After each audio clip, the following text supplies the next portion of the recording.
Dobre dan. Moje imię je Geertjan. Ja sam iz Amsterdam. Oprostite, nie govorim dobro hrvatski.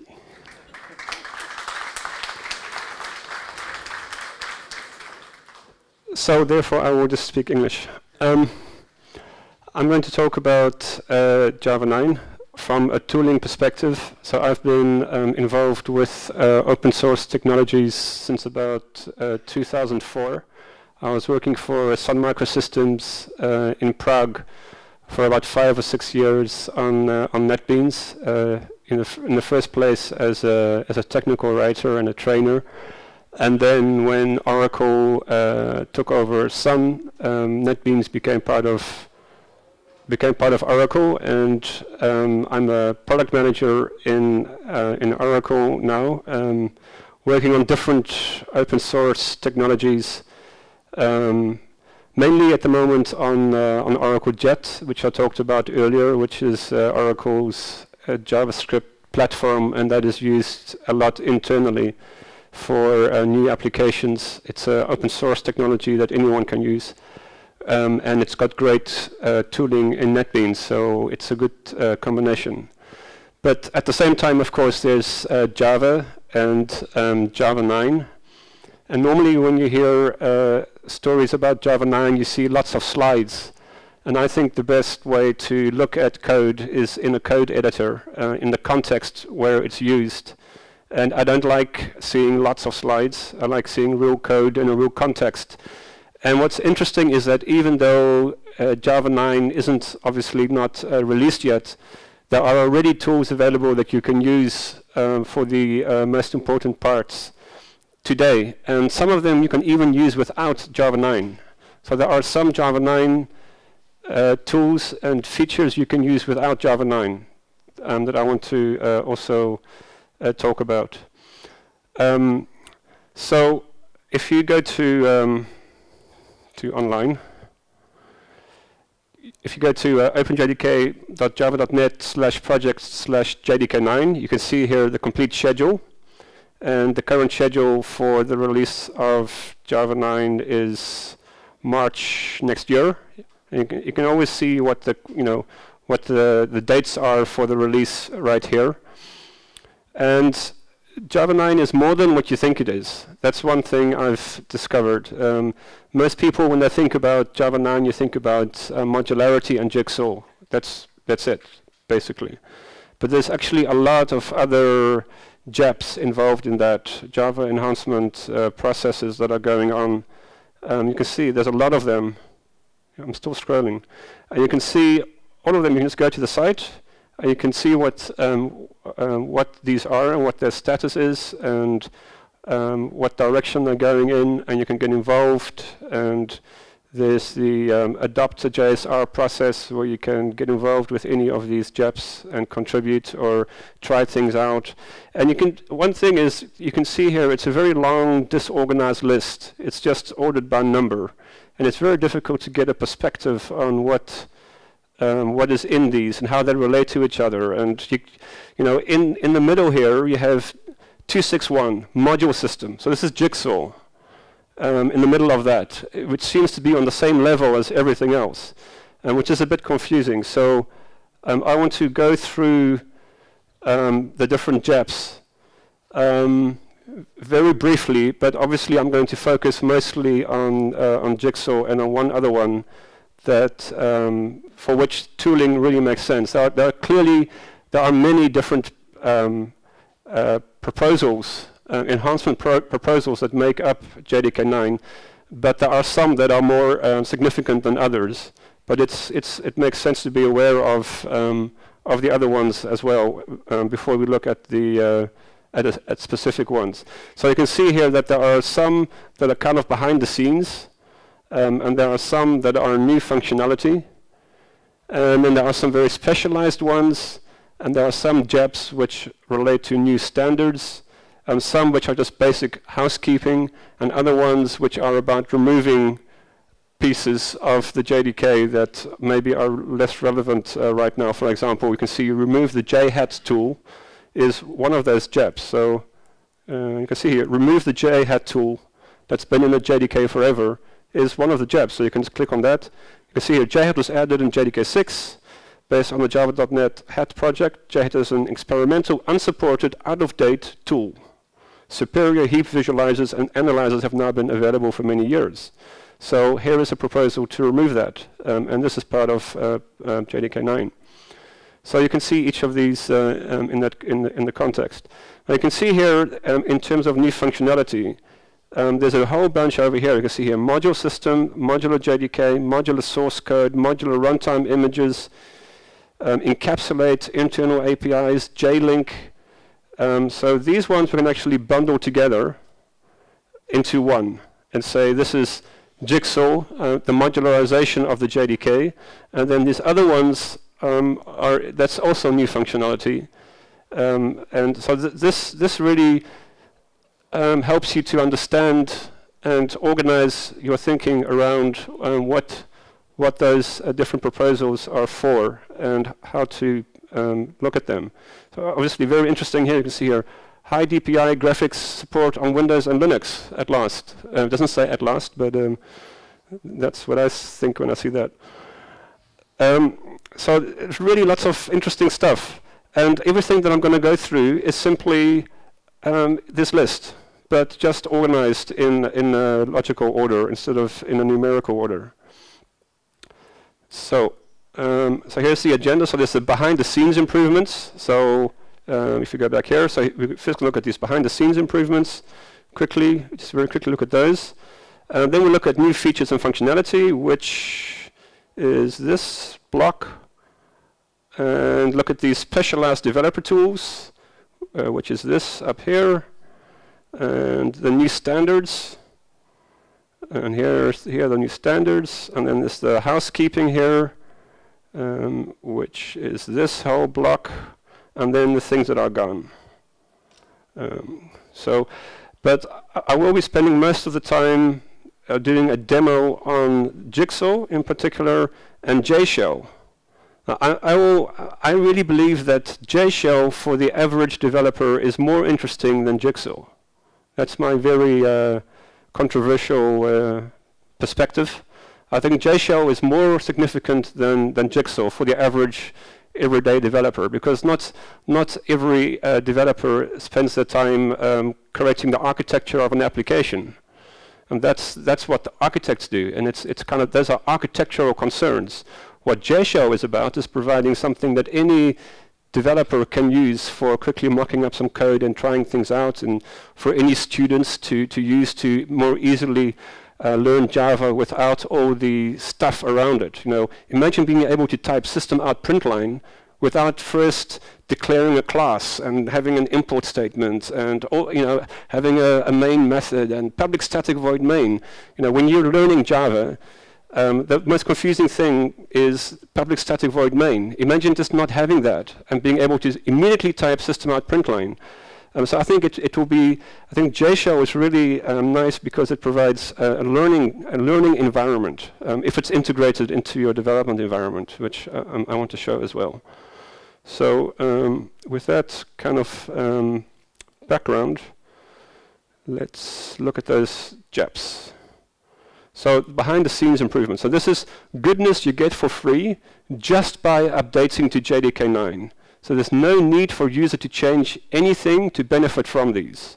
So that's this section up here. No need to change anything to get these benefits. So this JEP 250, store intern strings in CDS archives. So JEP 250, you see it's just in this long list. You can see here, reduce memory consumption by sharing string objects and underlying car array objects amongst different JVM processes. These are the goals. It's about memory consumption relating to strings, which surely everyone using Java uses. So this really impacts everybody. So it's really about, you can see here in red, this is really the key goal here. So that JEP is part of JDK 9. Automatically you'll have performance improvements because of this JEP. Next one, improve contended locking, JEP 143. So here is JEP 143. Improve contended locking. You can see here, Improve the overall performance of contended Java object monitors as measured by the following benchmarks and tests. So again, it's about performance. Improve the performance of contended Java object monitors. So again, it's about performance. Will have no impact on internal monitors, etc. It's really about improving the performance of the public contended Java object monitors.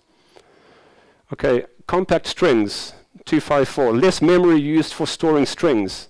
It's really nice that these, it's not about the jigsaw and all the stuff that you keep hearing about, but also purely on the level of basic stuff like strings.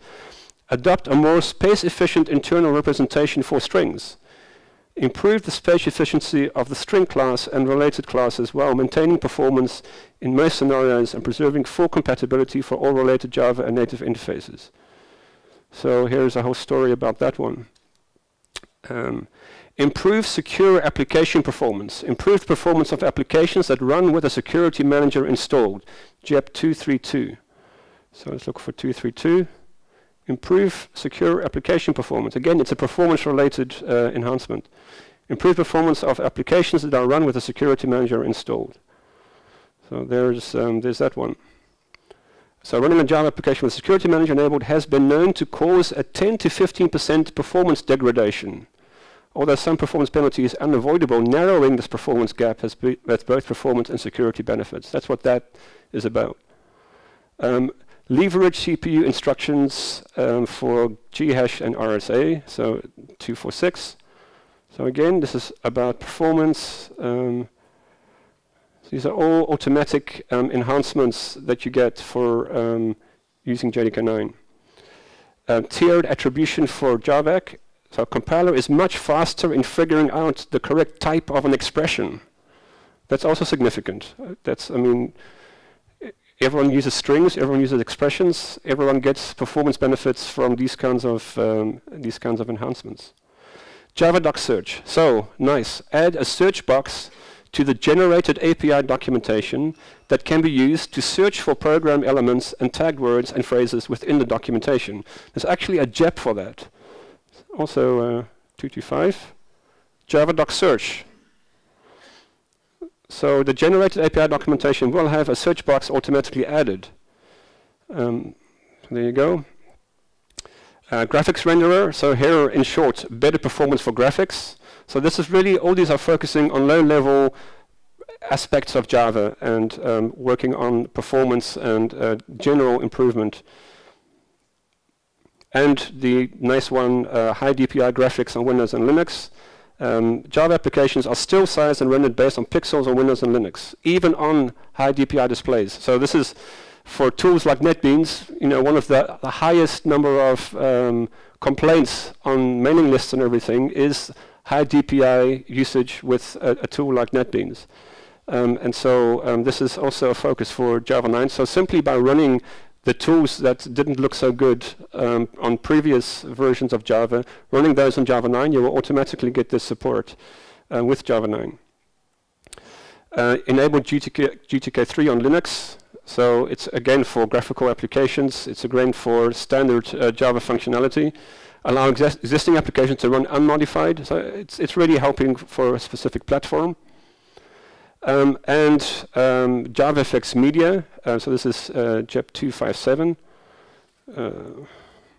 Update JavaFX Media to newer version of GStreamer.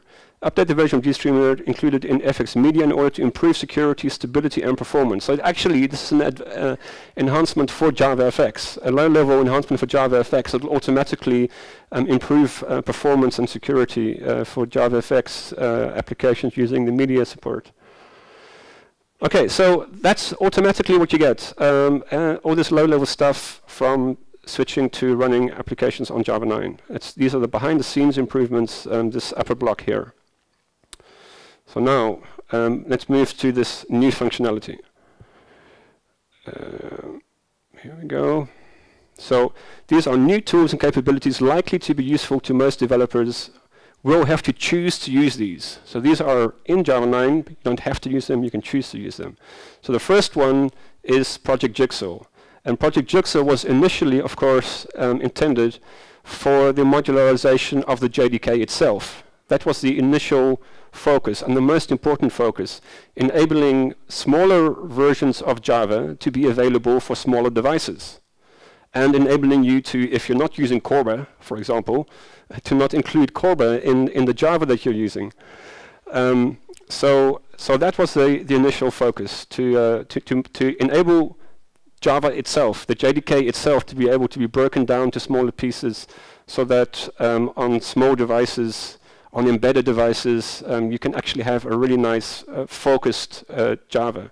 And of course, that's a lot of reworking and restructuring and all those kinds of things. But what has also come out of this project is the ability to modularize your own applications. And at the same time, module systems have existed in the past for Java and continue to exist. OSGI, for example, of course, is one. And another one is the NetBeans platform's own module system. So these are both widely used alternative module systems, or these were module systems that existed before the before Jigsaw. So I'll show you if you can get there. So these are screenshots of Java Swing applications that make use of the NetBeans module system. So you can see at NATO, at Northrop Grumman, at these large kind of air traffic control, defense, logistics organizations, I can tell you they don't care about JavaScript. You know, in these kinds of environments, they're using Swing. They don't care about JavaFX either. They are creating large internal applications that are used by air traffic controllers and defense force specialists and those kinds of things. And the benefit of JavaFX is that it helps your applications look good. But these applications are for internal users. The applications don't have to look good. They have to look acceptable. And Swing looks acceptable. It doesn't look fantastic for an end user at home, but it's fine for air traffic control systems and so on. And these have been using module systems for years, because all these NetBeans-based applications, also Eclipse RCP-based applications, those are inherently modular systems. And so all the concepts that we hear about now about Jigsaw have already been around for many years. And I've gone to a lot of sessions about Jigsaw, and they talk about we can now expose packages and we can hide packages. And I'm thinking, well, we've been able to do that forever. I mean, that's just what OSGI lets you do. That's what the NetBeans module system lets you do. But now for the first time, it's great. It will be part of Java itself. So to give you a small example, here I have two packages. So here's org astro. And actually, this example is directly from a document online. If you go to openjdk.java.net/project/jigsaw/quickstart, this gives you a quick start scenario for using Jigsaw. And you can use it today. You don't have to wait for Jigsaw to be released. You don't have to wait for Java 9 to be released. And you can, in fact, on netbeans.org, because NetBeans is the official tooling for Java. If you go to download, the NetBeans release, NetBeans 8.2 was released a few weeks ago. And from this week, the Java 9 branch of NetBeans has been merged into the main branch of NetBeans, so that when you now get a development build of NetBeans, so a daily development build, you will have included automatically Java 9 tools. It does not run on Java 9 NetBeans, because it doesn't exist yet, but NetBeans runs on Java 8, but inside of this daily development build of NetBeans, you can use Jigsaw tooling. So here I am inside NetBeans, and I've gone to Tools and Java Platforms, and I have my standard JDK 8 that I use to run NetBeans, but I've also registered JDK 9. So you can go to the online place where this is found. So you know, there's a download button here, instructions for installing it here. So there's a experimental build available, and you can go to Add Platform and register that inside of NetBeans. And what you will then have, what these are not jars. So if I look at JDK 8, these are all jars. Okay. If I look in JDK 9, these are all modules. So here is the whole modular structure of the current JDK9 experimental build that you can register in NetBeans and that you can use as the basis of your new applications. But here you can see, okay, here are all the different JDK parts. So, you know, in here there's also Corba. So I'm pretty sure most people will not include Corba in their applications anymore. You can see Java Corba. So now you can, at last, you know, you can choose to not have this as part of the JDK or part of the JRE that you are, part of the JRE that you bundle with your application. Here are all the different modules. So now in NetBeans I can say let's create a new application, and so I say finish. I say hello Croatia. Okay, finish. And what this is right now, if I look in the properties here, you can see that because we've registered Java 9, automatically I have Java 9 set here, and I have here a libraries tab, and we can see here a module path and a class path. So module path is of course new with Jigsaw. Java 9 Jigsaw, you will not only have a class path, you'll have a module path. And you'll be able to register modules on that path, which is different to the class path. So once you have, so every application in NetBeans anyway is automatically a Jigsaw module. So right now, in the past, this used to be a Java SE application in NetBeans terminology. But in Java 9, it will be the same. It will be a Java SE application. But it will actually also be a Jigsaw module. Because now I can say, OK, let's add here a module info file. So this is in the specification, this is where you set the contracts between the different modules that make part of your application. So you can see here that, you know, here's just, so this is a new keyword. Module is a keyword, new keyword. There are more new keywords as well. There's, if I go in here, and you can see here, there's exports, provides, requires, and uses. Also very nice, it's not a million new keywords, it's 4 new keywords, plus module. You know, there's very few new keywords, but just enough. So you can specify that this particular module exports a particular package, or that it provides a particular package, or that it requires a particular package, or that it uses a particular package. And these are terms that anyone with an OSGI background or a NetBeans module background will be familiar with. And these are just general modularity keywords for working with contracts between modules. Okay, so we have here one module, and you can see here that we have this module info Java file. So let me create another application. This one we'll call by Croatia. So we have two different applications. So here is by, and what we see here, you can see this. Look at this package. Look at this package, and this package. So on these packages, you see a very small icon there and there, but not there. Okay, so so this icon is a small lock, and in this case, so you can see here in these two, these are locked right now. And this one doesn't have any icon on it, but this one does, and this one does. Now this one does not have a module info Java file in it. So as soon as I add a module info file to it, you will see that now we get these special icons. So by default, any package within a Jigsaw module is not available anywhere outside of that module. And by default, it is locked. So I'll just close this guy here. So now we can see, hello Croatia, we have module info, we have 2 locks here. But look at this one, this other Jigsaw module. You can see here, it's got a different icon. It's very small, maybe you can't see it, but you can see this one is exported, and this one is private. So there's a concept for the first time, thanks to Jigsaw, of exported packages and hidden packages. And I think to understand the value of Jigsaw, the best way, the best value, I mean, and I have years of experience with the NetBeans module system, which works in exactly the same way. The biggest value is not that you can export packages, but the biggest value is that you can hide packages, which is the default situation. So normally you have implementation details, and you have stuff, and you have utilities, and you have them in some package in your application, and you have a new developer joins your group, And cool, utility class, I want to use that. And they start using your utility class. But now they can't. Now you will put them into a package, and you will not expose that package. And so this new person in your group cannot use your utility class. I mean, that's really key advantage in this. So by default, everything is hidden. And you have to expressly, I'm just going to remove this Hello Croatia.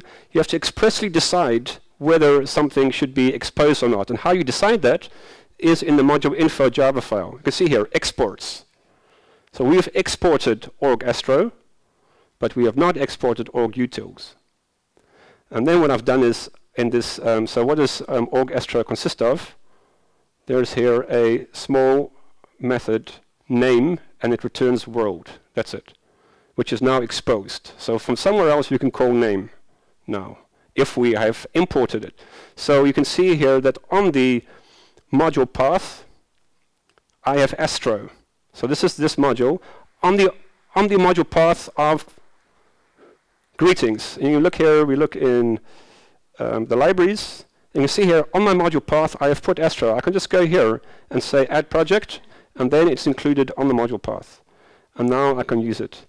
And you can see here in module info, I'm saying this module requires org-astro. And also here we can see these are all the modules available. So these are the JDK's modules that I can choose to include if I want to include them. And at the end there is my org-astro. So my Jigsaw module is equivalent to any other JDK9 module. So I've just included it, and now I can use it. So now I can say in my main.java, I can import org-astro world. What I can't do is, you can see here, there's org-utils, and we have here org-utils. So let's try and import org-utils. Org-utils, and there's nothing in there. The content of org-utils is hidden. I can't import any of its classes. So now we can run this. So we run the application, and it works as you would expect. Okay, so that's a really simple example. But tooling makes things really nice, as you've seen to some extent. But there's also a graph. So right now, it's not very exciting. So we can see the base, and there's this org-astro in this case. And in this case, we can see here is greetings, and there's astro, and there's the Java base. So this is a minimum part of Java that we need to use. So let's look at a slightly more complex one. I'll first close these other guys, and I'll open that lot in one go. Here we go. So here we have ComToy anagrams. So first let's take a look at what it looks like. This is a small swing application that I've modularized. So here it is, and there are different categories. This is an anagram game. Different categories. So I choose names. I say new word, and here's a name, and I type in Harry, and it's correct. And I say new word, and I type something wrong, and it says incorrect. But I also have here animal. So now I get animal words, if it works correctly. But that's the idea. So we can choose different categories here, and then a different module is made available. So we can see here that we have here the UI in a package, and in that package we have module info, and we can say that it requires Java base, Java desktop, Java logging, and COM word library. And this is our API. So here is COM word library, and you can see it provides an API for defining a word library. And this one has been published. So you can see we export COM word library, and we are using a word library provider that comes from somewhere else. And here is an animal implementation, and here you can see the other keywords. So we require COM word library in order to implement that interface, and we are providing a implementation of word library provider, in this case animal word library provider. So we've actually used all of the keywords already. Requires, provides, uses, and this also with. So really very few new keywords, but just enough to make modular applications. That's what Jigsaw is about. Okay. So I I've given you a demo, and you've seen it's really quite trivial to, you install the daily development build of NetBeans, you install the latest experimental release of Java 9, you register that in NetBeans, and then you can create your first Jigsaw modules, even before Java 9 is available. And here are the key features here. So here's another thing that you can look at. There's a navigator which, when you look at the module info, you can see here a small structured view on its module declaration.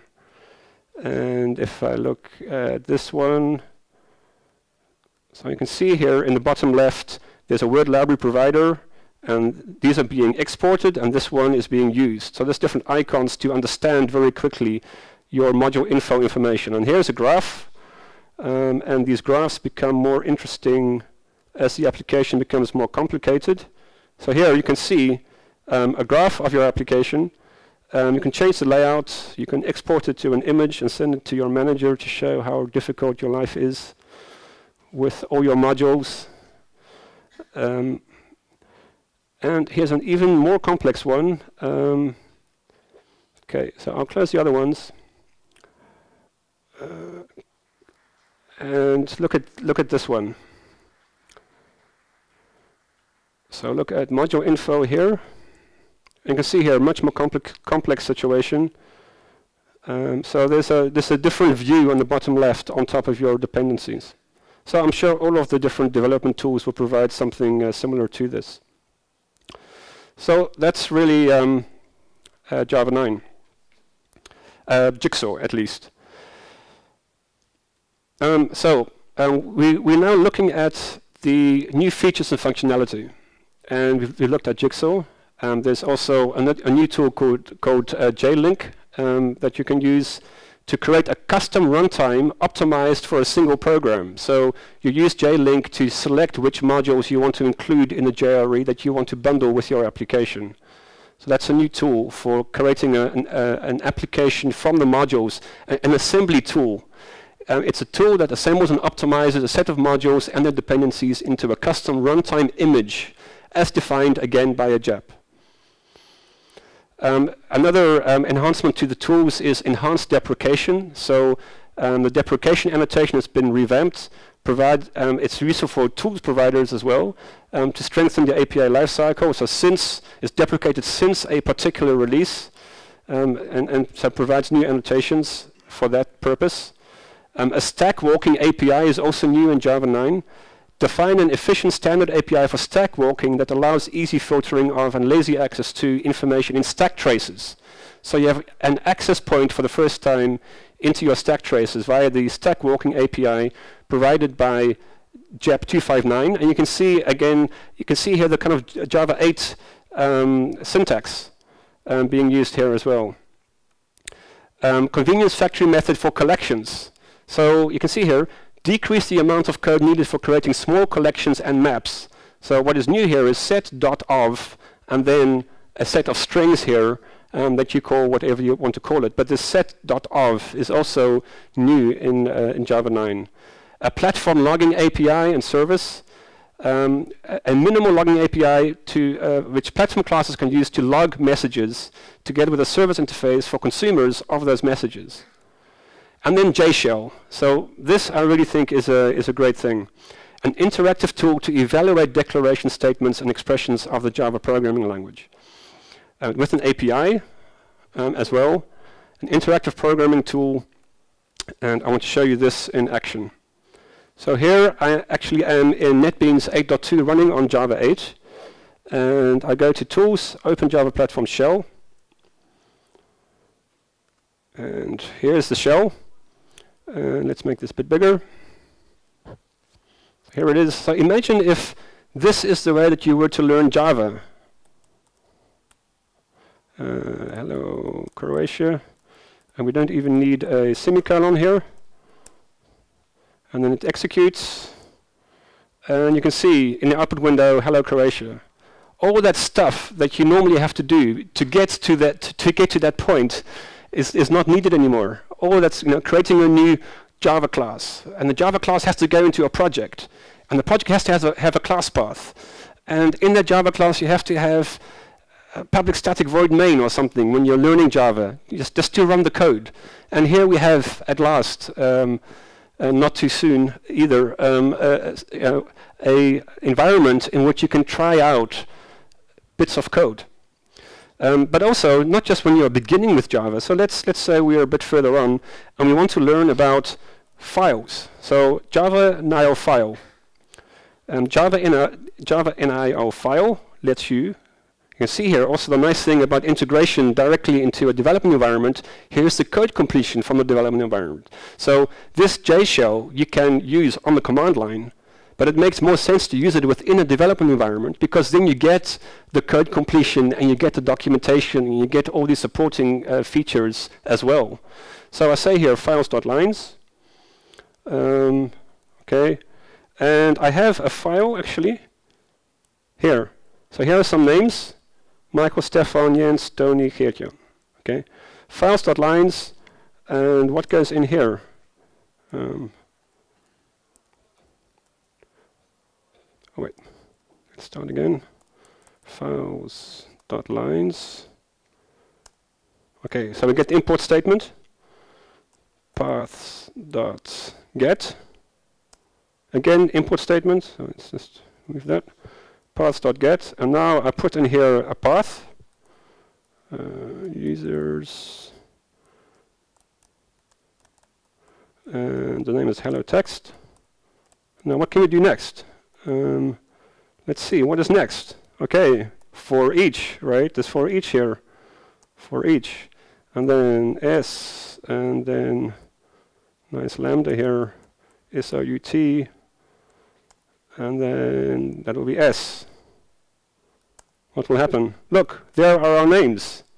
So again, without all that stuff that you normally need to do. So here we're learning about files.lines, and we're also learning about the for each from the streams API, and now we can go further and learn about all the other parts that make up Java 8. So it's really a very nice learning environment. So then at some point you're ready and you think, okay, this makes sense.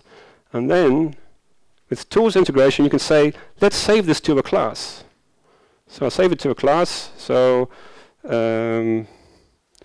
demo.java. Okay. And then move it into there. And here is our code with, well, I made a mistake. Somewhere I tapped demo.java. Okay. So in principle, here is our class with all of the stuff that's been that we needed: a package statement, import statements, everything is here. And at the end, I guess I need a semicolon or something around here. But so really easy to get to this point from your session. But also, what would be really nice is not simply to have a JShell, but also to have access to the class path. So before, what I did is I created a JShell from here. But what one can also do is you can create a JShell from here. And you can see we have two different projects here. I have an anagram game Maven, and I have an anagram game Ant. And in this one, we have say hello, okay, and not in the second one. So here I say execute Java shell, and here it is. And so now let's look for start, for example. So you can see here that start com toy anagrams lib.start, and let's say here say hello com.toy anagrams.lib say hello. So that makes sense for this one. But now what about this one? We execute the Java shell for the second one. And here we say hello, and it can't be found. Because this particular JShell makes use of the class path of this application. So you can even have JShells that are tied to the class path of particular projects. And more than that, what you can also do is you can provide small snippets. So you can see here that in the top right I have here say hello over there, and in this one I have focus and say hello. And if I look in a folder, so there's a special folder, dist, NB source, oh, let's see where it is, NB project, private. Here you can see JShell snippets. So here are some pieces of code that I can make available to my JShell. And imagine that you're a teacher. You can prepare a project for your students that includes some snippets of code in a specific folder. So there has to be it has to be named JShell snippets. And also in startup, this is whatever is run whenever the JShell starts up. And then you give that project to your students, and you say to them, go over here and run those different commands. And you will see that something happens within the JShell. In the case of Maven-based projects, there is in the POM file, you can see here there is a property, org netbeans JShell snippet root. So you can put that in your POM file, and then specify where your JShell root is found. And in your JShell root, so source JShell snippets, here you can put stuff for your students to use, which will be accessible to them in their JShell. But they can run from the JShell and then play with that code. So really what this provides is a learning environment for people who are new to Java or new to an API. And ultimately, what you should be able to do is, within a Java class, if you're not sure about some piece of code, you should be able to say, run in JShell. So right-click, run in JShell. JShell opens, puts your code in there, and then runs it for you, and then you can experiment. So I think this potentially could change the way people program in Java. It's not create, edit, run, test, debug, profile. It's create a project and then experiment in JShell. And then from the experiments, create your Java code and then edit your Java code. So there's a new step, potentially, depending on how JShell gets picked up by the community. But I think in general, it provides amazing functionality for, in particular, for if you're learning something for the first time. Why is it